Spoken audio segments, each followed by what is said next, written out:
Hello, dear students. This is Mandeep Kaur. I welcome you all in social science class. Dear students, today we are going to start Geography, Chapter 1 Our Resources. So, basically, in this chapter, you will learn about resources and types of resources like natural, human, and human made resources. Also, you will learn about sustainable development. Dear students, as the name of this chapter is our resources, resources are those which provide us utility. Dear students, so now let's start understand the concept properly. Dear students, as you all know that everything which is around of us is of some use or the other. Like there are some examples of water, electricity, vegetables, all these things provide us utility because we need them and they satisfy our needs. For instance, there are so many things like food, clothes, furniture, books, and transport. And all these things are required to fulfill our daily needs. Even many of the plants and flowers in the garden are of value to you. At the same time, plants and flowers are providing beauty to the environment. So we can say that all the elements of the environment like waterfalls, air, etc., which can be used to satisfy our needs and are of value to us are called resources.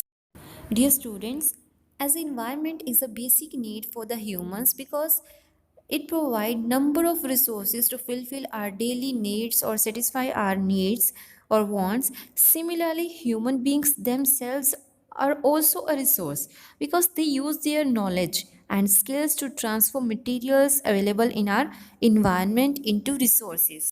For instance, if we take an example of flowers, as in the garden, it represents the beauty of nature.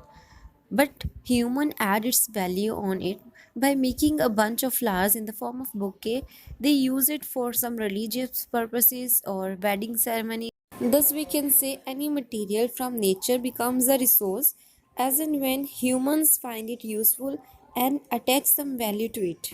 Like, for example, waterfalls, which is the main element of the environment used to satisfy our daily needs.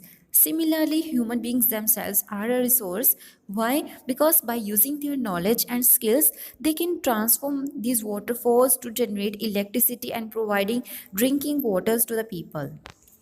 So we can say that natural elements that are used to produce something have economic value.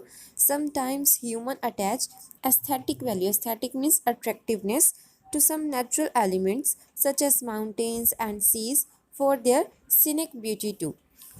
Everywhere in the world, human needs or wants are not the same. They are different as per to their traditions, their regions, or their taste, and nor they remain static over the years.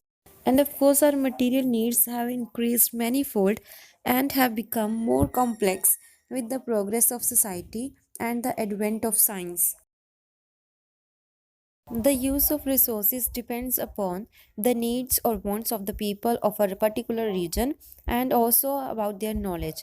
If they have well knowledge about the particular resource, then they will use it in efficient manner. If they don't have any knowledge about that particular product, then they will become the reason to exploit that product.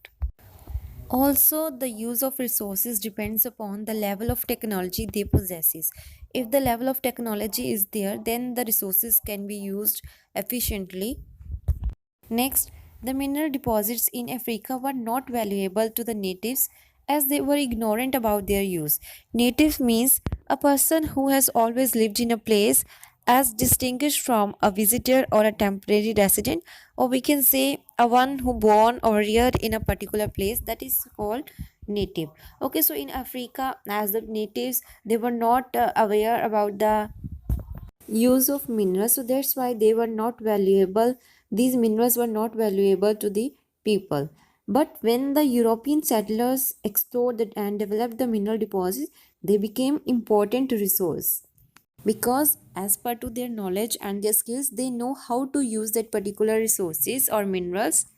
And of course, in developed countries, by the availability of good technology, resources have been utilized efficiently, while on the other hand, in the underdeveloped countries, are yet to fully exploit their resources because they do not have the required technology.